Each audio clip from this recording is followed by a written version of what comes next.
talking to Business Standard Consulting Editor Ajai Shukla. We move to video number 2. And Ajay, I would like to remind you and take you to that situation in Balakot. There were demands from political parties that army should produce more evidence about the actual mission that was carried out. Now, since such a situation has once taken place, do you think that the military operations, they should be prepared to collect, gather, retain evidence so that in case it is later asked, they can establish the veracity of their version? I think that is one of the big lessons that has emerged from this Balakot incident. You had a situation where the Indian Air Force has gone and struck targets inside Pakistan, claimed that it has struck targets inside Pakistan, and that had huge international implications for Pakistan's sovereignty.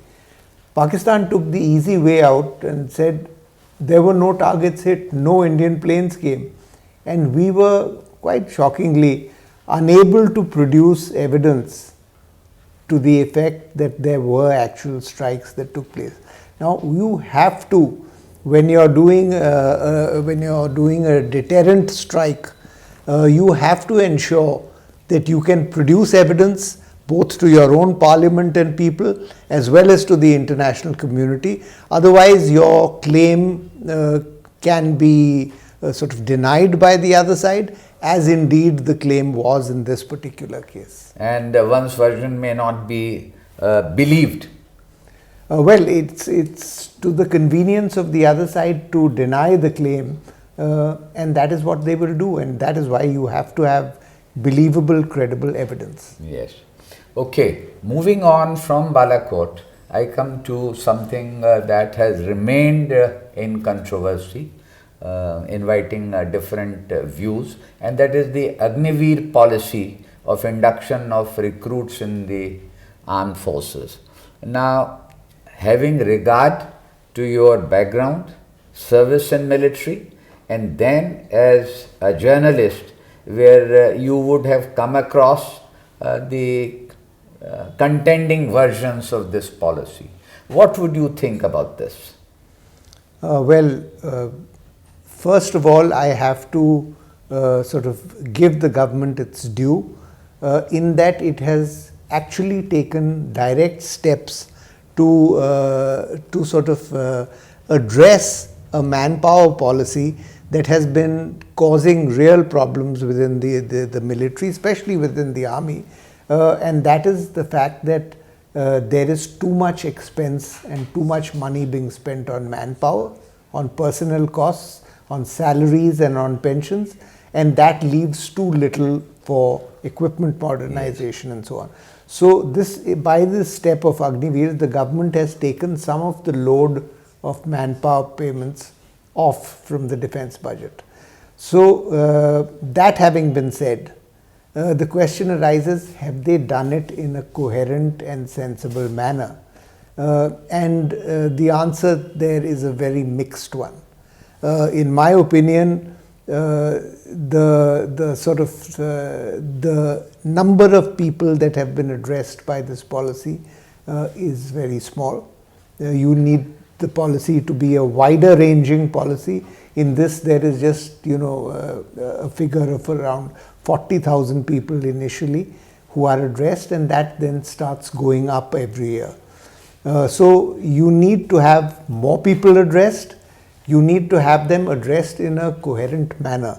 Now, in this particular policy, the way it has been done, 1/4 or 1/5 of the people get taken away out of the policy by being sent home at the end of 4 years of service, and sort of to that extent, it's not a wide-ranging enough policy. So there is both good and bad in this policy. I think they need to concentrate on the good and ensure that can be spread across more of the manpower and personnel that are coming and being taken into the military, and then the policy will have real meaning. But given the factual reality that India has a certain length of land border that needs to be defended, with the adversaries posing problems, confrontations being there, should this be viewed that the salary bill is disproportionate? Because if we got to defend a place which has 10 different access and a frontage, well, there is no other option. This comes to the second big conundrum of our defense of our borders, and that is the problem that deals with inadequate manpower, inadequate infrastructure. If you do as the Chinese do on our border, if you do want to cover a larger area with fewer people, which would therefore then ease the manpower load, you have to have A, good roads, and B, good vehicles to be able to cover that area of border in a manner that does not require a lot of manpower. Mobility would need to be enhanced. Mobility and accessibility. Yes. So if there's a sort of, let's say, a border stretch of 50 kilometers that has to be responsibility of a battalion, if they have one place from where, one base from where vehicles go out every day to the areas that they have to touch, the areas that they are patrolling, go out there, physically sort of touch and verify those areas and then come back. That's one way of doing it. The other way is the way we do it, which is to actually have people sitting on the border forward. For the forward post. For that post yes. So that they after all they cannot cover that yes. extensive area on foot. So they have to then do this very difficult job of maintaining a physical presence 365 days in a year. Now that is yes. something you that have needs a point. thought. And moving on, Ajay, the veterans, the ex-servicemen community particularly carries an impression that when they were agitating for one rank, one pension, the media appeared to have been gagged, and their protests, agitations, difficulties were not actually carried on the papers. Did something like that happen? I can sort of speak for myself in this matter. And your other knowledgeable colleagues too. Well, knowledgeable colleagues presumably were governed by the same yes. sort of regime circumstances that I was governed by, and that is that there was no pressure from the government to cease reporting on this matter. I think that a lot of the pressure comes from the editorial desks that are controlling the correspondence, because after all the correspondent files his story and then that story goes to the editorial people who are at liberty to change the tone and tenor. That's what I meant. Not on the reporters, whosoever beat it was, but was there a disinclination, a disinterest visible? I think, to be very frank and fair, I think that at the initial stages of the agitation, the press was by and large on the side of the ex-servicemen, because it's a very compelling argument that one rank, one pension sort of offers. And at that stage, the desk, the editorial people and so on, believed that these people were justified in asking for more and equal pensions. But when the initial grant of a solution took place, and the ex-servicemen then continued to make demands on the government, then there was a shift in emphasis in my understanding, and the media and the desk and the editorial people then began to feel that the ex-servicemen are asking for too much and that they are being, if I may use a very provocative word, greedy. So that is, in my opinion, the way that's that how you look at it. Yes. Okay. And a connected question to this is, you came in your post-army career, I'm referring to in a newspaper, journalism, post-Tahalka. During Tahalka days, you were still as part of the army? Actually, I made the shift from the army to media Yes. during Tahalka. Okay.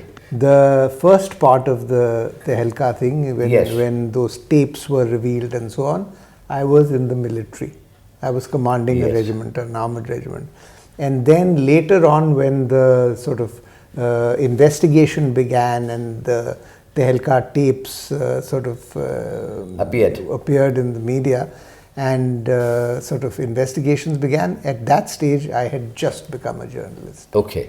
Now, I would like to know from you that post-Tahalka, do you get an impression that there is an increased probity in the matters of procurement? I would not say that Tahalka had anything to do with it. Okay.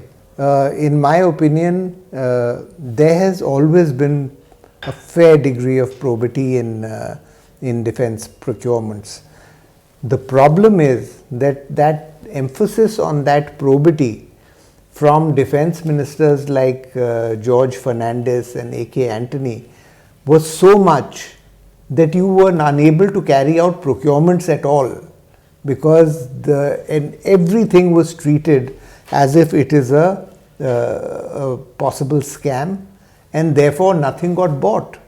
That was the real problem at the start of the thing. And that problem led to the government looking for a solution along the lines of buying those kinds of equipments which did not necessarily cause a scam or a Tahalka type episode to come. So if you look at today's procurement and acquisition, the only thing that seems to be taken into account by the government, apart from the need for the equipment, is it made in India or not? And today, if it is not made in India, there's a very slim chance that procurement will go through. For India-made things like Make in India, or there's a category called Indian Design, Developed and Manufactured Equipment, that goes through swingingly, because the government knows that they have this argument to offer that this is indigenization, this is supporting our local industry, and this is arming the military with a badly needed weapon system. A portion of my question still stands. Would you say that the equipment items bought from Indian manufacturers, there is no sort of scope, or there is no need, no chances of anything unethical happening? No, that's not true. You could Yes. have unethical purchases Even- of local equipment yes. as well. But since Indira Gandhi's days, the foreign hand has had a sort Okay. of With a bigger danger, yeah, and if more you- sinister. if you sort of can offer the argument that this is helping your local company, let's say a Tata company or a Larsen and Toubro company or something, then there is at least an argument to be offered. But the foreign hand on its own Yes. is a sinister sort of argument. Okay, thank you. This brings us to the end of this video, and in the next video, talking to Ajai Shukla, we would go to Ukraine.